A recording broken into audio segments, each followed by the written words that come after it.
after another action-packed Monday Night Raw, the Shield is cracked once again. This time by Dean Ambrose, who is literally like cracked in the head. Yeah. But don't say that, because then I'll beat the shit out of you.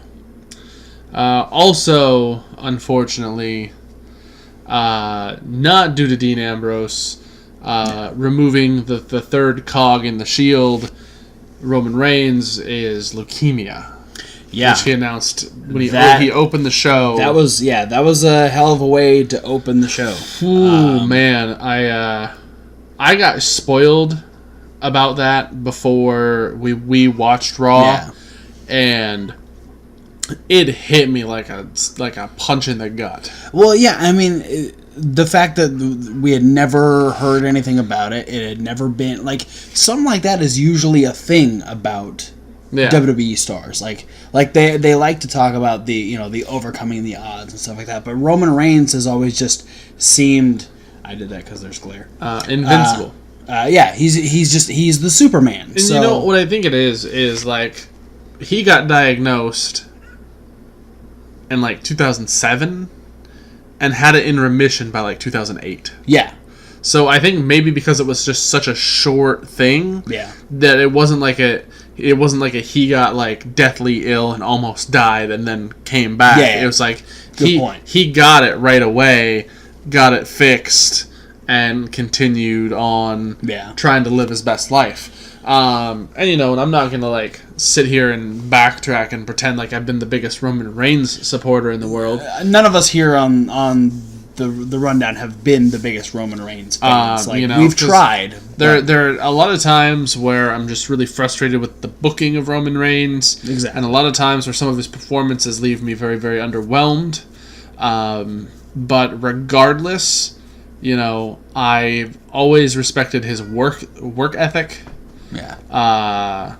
And this is not the, it's much like Finn Balor having to just vacate the Universal title the next night.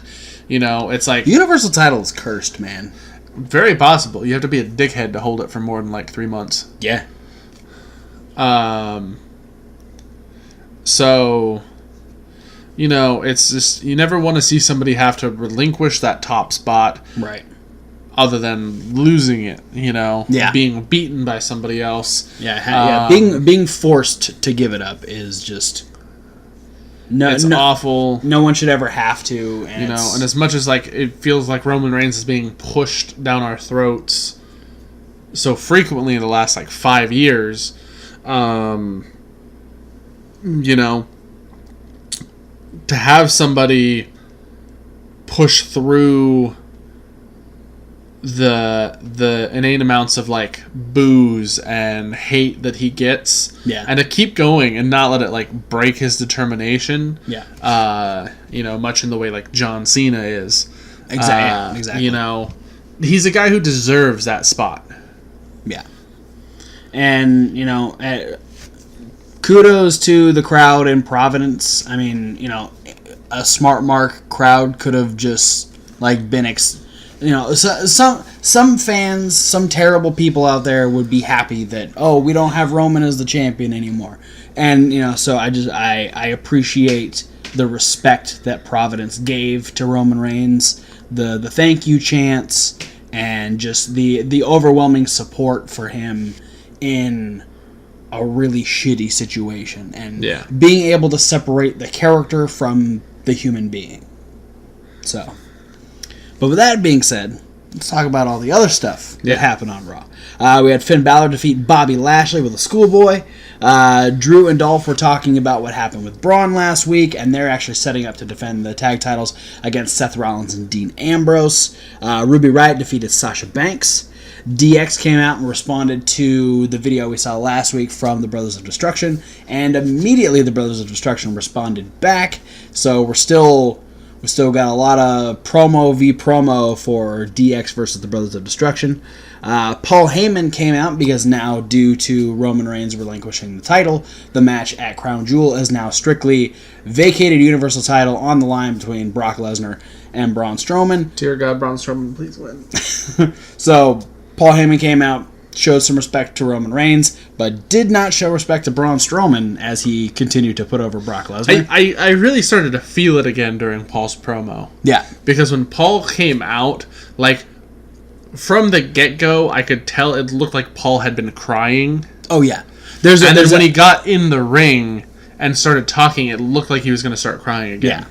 Yeah. So, again, respect to Paul Heyman for showing that respect to Roman Reigns. But then, putting over Brock Lesnar like crazy. Braun was like, hey, guess what? I'm going to kill Brock. And then Drew kicked him in the face. Yeah, the thing that got me was Paul saying that he's not even the same species as Brock Lesnar. Yeah. Are beast and monster two different species? Yeah. Because essentially, like Lucifer is the beast. Yeah, I guess he's talking demons, the beast incarnate. And not just a beast in general. Yeah. Okay. Because a beast could also just be like a wolf. Exactly. And monsters are like... Yetis. But could a Yeti also be a beast? Are we going to get into these semantics here? I mean, why not? We'll see this on Reasonable Wrestling Fans. Right. Okay. Then we had Elias defeat Apollo Crews. Elias... Apollo Crews getting booed for interrupting Elias, which worked out here in a second. Let's figure. Like, when's the last time somebody's actually been cheered for interrupting Elias? It's been a while. I think the only person to get cheered was Trish Stratus. Yeah. Because everyone's like, holy shit, it's Trish Stratus. Yeah. But we had Kurt Angle talk about the American Cup and run through all the different people that are in that. And then Elias came out and was like, hey man, I really just want to play this song, especially after beating Apollo Crews, so I'm going to do that. And Baron Corbin's like, sorry man, we can't fit your performance into the schedule here on Raw. We got shit to do, so you got to leave. And so Elias left. And then he came back and he blasted his guitar across the back of Baron Corbin. So Elias is babyface now. And very much in the same way of the Kevin Owens Bobby Lashley, just super organic turn. Yeah, it worked. I'm into it. Because like the whole reason... Yeah, I'll go into it later. Okay. We had the contract signing between Nikki Bella and Ronda Rousey. Nikki trying to incite Ronda as hard as she possibly could, and Ronda said, "I'm give you my word. Come in here, you sign this contract. I will not beat you up because I want you to sign this contract so I can beat you up on Sunday." And they did that. She got slapped. Ronda smiled and said, "On Sunday, I will end you, and you have my word." And then Ronda walked away. And then we had a couple more spots to build Evolution, where we had Ember Moon defeat Nia Jax, Tamina, and Dana Brooke in a Fatal 4-Way. And then we had a promo backstage with Trish and Lita, who were then attacked by Alicia Fox and Mickie James. Alicia Fox and Mickie James started talking some shit, and then they were attacked and left laying by Trish Stratus and Lita. And then in the main event, Dean Ambrose and Seth Rollins, with a little help of Braun Strowman, who decided to just take Drew off on a... whatever. You know where he took him?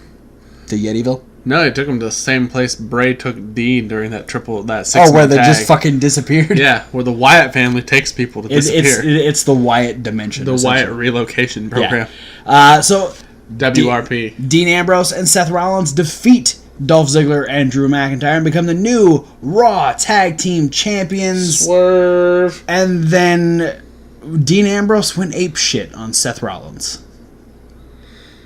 Literally became an ape and then shat on Seth Rollins. Yeah, it was the craziest. It's the weird Raw. It's the number one. It's nothing could beat that. Yeah, I don't think there's anything we could ever see on Raw that will beat Dean Ambrose turning into an ape and shitting on Seth Rollins. Anyway, I mean that might as well have been what happened, because like it would have got the same point across. Like the whole idea that like people were speculating that because Roman got pulled from the house shows this weekend, that he was injured, and therefore that Dean's allegiance to the Shield or whatever storyline would be put like on hiatus. Or scrapped. And they didn't keep something going. Exactly, and they didn't really hit on it last week. The big thing was Braun, Drew, and Dolph having issues, and not necessarily the Shield. And so to have that come back around was a hell of a shock. And appreciated. Very much so. That being said, what'd you like, Kevin? I'm gonna go with... Man, I'm gonna definitely leave that one for you. Yeah. I don't whatever spot you put it in. I don't know. It's probably gonna be my like. Okay, then for my like, I'm gonna go with just the tag team championship match itself. Oh yeah. Not including the aftermath of what happened, but just the match itself was super solid. Absolutely. Like they have been between the different incarnations of Dolph, Drew, Braun versus the Shield. Yeah. It's been a great story. It's been and it's all it's 6 guys who seemingly all are able to mesh well. Yeah, I think there's not a moment where like 2 of them will get in and it'll just look clunky compared to like Seth and Drew do good, Roman and Drew do good, Dean and Drew do good. It's not like one of the Shield guys is gonna get tagged in and fuck up with Drew. And everyone seems to gel. And I think one thing I really appreciate about the whole thing is the fact that the Shield are gonna have chemistry together as a team, but the fact that Braun, Drew, and Dolph just came together, it was an awkward beginning. It's kind of like the Bar. Like, why is this happening? But cool, it's happening because it kind of works. like the show bar now. Yeah. I actually forgot that happened. Yeah. Literally in my mind, the bar kind of rhymes with crowbar, so they're gonna work it. Well, in my head, because I watched like the day of SmackDown 1000, I was like, oh yeah, the Bar won the tag team titles. This is pretty cool. But in my head, the Bar just beat the New Day. Yeah, not quite. Big Show didn't help them in my mind until you just said it, and yeah, Big Show did in fact help. So yeah, that match was fantastic. You were like Finn Balor beating Bobby Lashley. Yeah. I mean, Finn Balor beating Lashley, because I love that shit. Not Lashley. Finn Balor beating Bobby Lashley, especially with a schoolboy. That's a big old. It's one of those things too, because it's like Bobby Lashley now has this potential for new resurgence. Yeah. With becoming heel, having Leo Rush as his hype guy. So we're looking to see what's in store for Bobby Lashley in the future now that his dichotomy has changed. Yeah. But the fact that it's just like one of your best dudes. Oh yeah. Beating him. Oh yeah. This is like your retribution for all the shit he did before. Like the things that you don't like about Lashley are slowly just getting swept under the rug by Finn Balor beating him. Yeah. No, I mean I just kind of wish Bayley would have come out and like beat up Leo Rush. That would have been icing on the cake. That would have been so. That'd just be so much fun. Mickey James gets hurt at Evolution. Leo Rush will be his new mixed match challenge partner.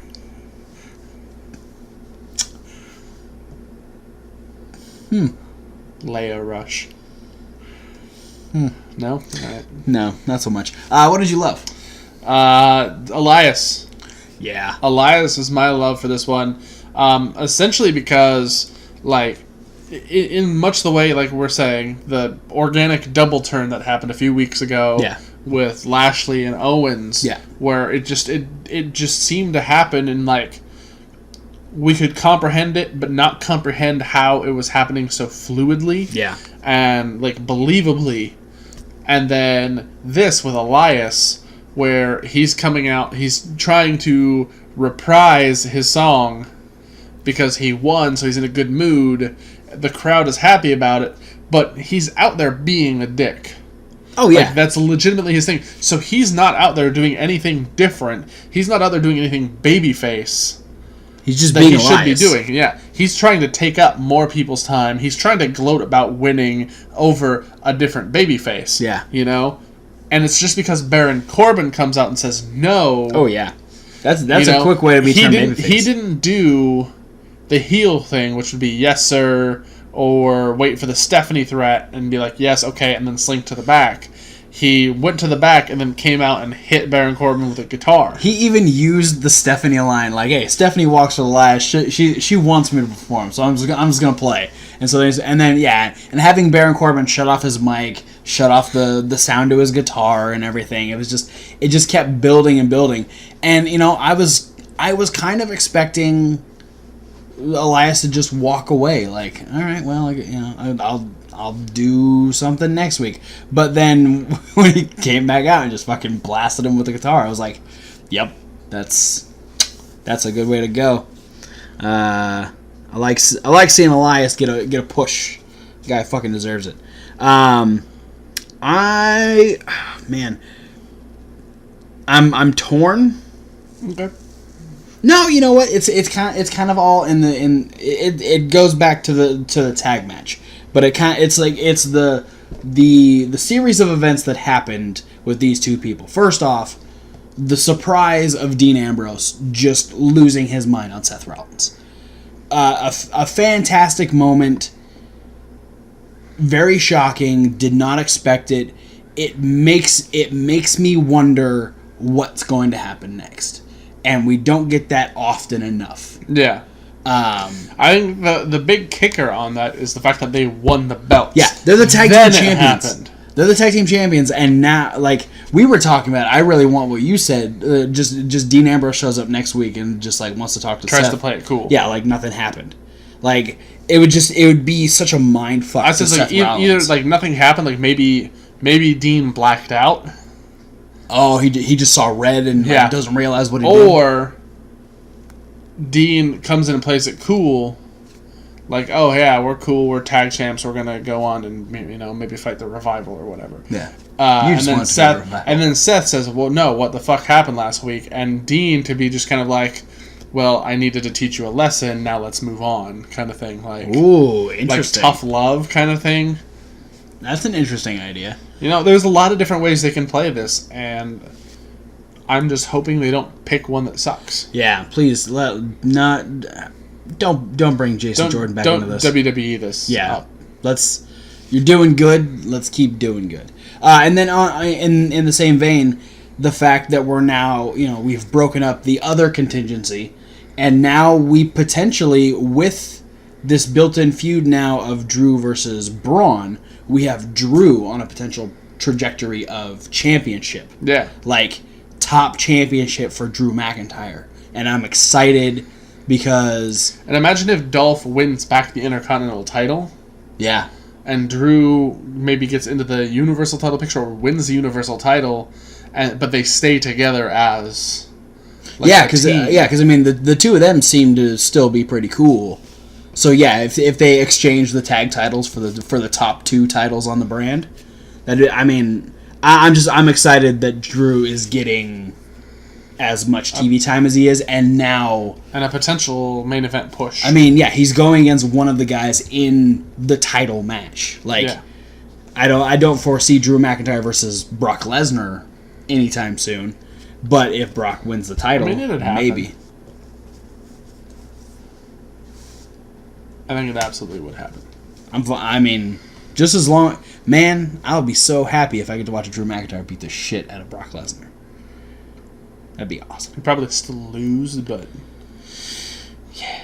I think Drew's one of those guys, though, who would just, like, has the mentality of, I'm not going to let Brock run over me, like... I'm gonna get my shit in. He would make Brock work for that shit. He's not just gonna give it up. Did you dislike anything? One short thing. Okay. That I disliked. Fatal 4-Way match. Because it was so short. It was really short. It was really short, and so the contract signing was done effectively. Ruby versus Sasha was a decent match. The Trish and Lita segment backstage was pretty cool. because we get to see them actually be in a physical altercation for the first time. Yeah. But then when you're trying to build up the pay-per-view around it being all women, it's an all-women's pay-per-view, and then you're going to do the segment that involves 4 women in one match fighting against each other all at the same time, and have it be done in like 3 minutes. Yeah, I think the promo with Trish and Lita might have been longer than this Fatal 4-Way, and that's I mean, you don't need that much time for a promo attack. Like, you don't need that much time. If it was going to be that short, I don't know. They could have done different. They could have done it differently if it was going to be that short and have it being done more effectively. Yeah. But at the same time, it's like, why did that need to be a thing? If it was going to make the build to the pay-per-view this Sunday, that segment felt like the least important segment of the night. Absolutely. Yeah, because there was. I mean, the only thing there was like Kurt Angle talking about the World Cup, which happens next week. Yeah, felt more important than that. Yeah, I thought about giving that my dislike. It's just one of those things. Yeah. Could have been handled more appropriately. Probably. Yeah, I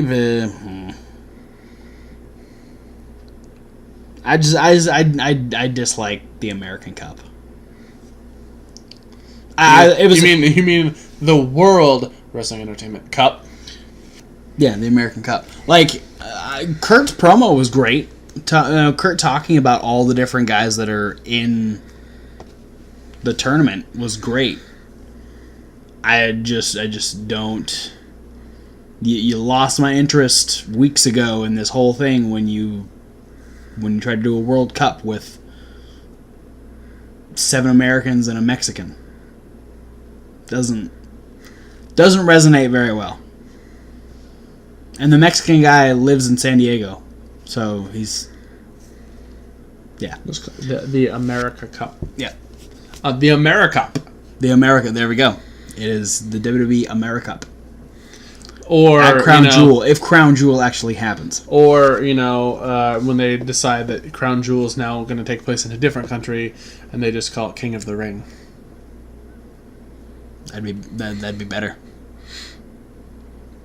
That'd be better. Let's just throw Brock and Braun into this tournament and make that for the title. All right. So even if a SmackDown guy wins it, they just move over to Raw. There you go. Problem solved. Anyway, this has been the Raw Review. Thanks for watching. Don't forget to like, comment, and subscribe. Click those links down below. There are so many social media links. There's a podcast link. That's the link that says SoundCloud. Where you get this review and all of our regular reviews in podcast form. And there's a Reasonable Wrestling Fans. It's a reasonable W. Like wrestling. Whether the list with Kevin Hawk, Question of the Week with Thomas Wolfe, other videos that are loosely based around wrestling, and coming up in the next couple of days, we're going to have a brand new unboxing video from our friends at Pro Wrestling Crate, where we get cool shirts like this Horseman t-shirt. We didn't get it there, but you can get this Dalton Castle shirt from Space Pro Wrestling Orca. And we got all these cool little micro brawlers. We got Braun in a box. We got Roman in a box. You want to find out what box we got Roman in? Go check out the playlist over there. You're going to have to hunt down the Battle of the Box. Exactly. But for now, guys, thanks for watching, and we'll see you at whatever video you decide to watch next.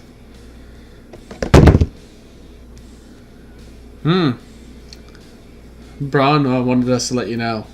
Fuck Modus. It's okay, bro. Hi, Braun.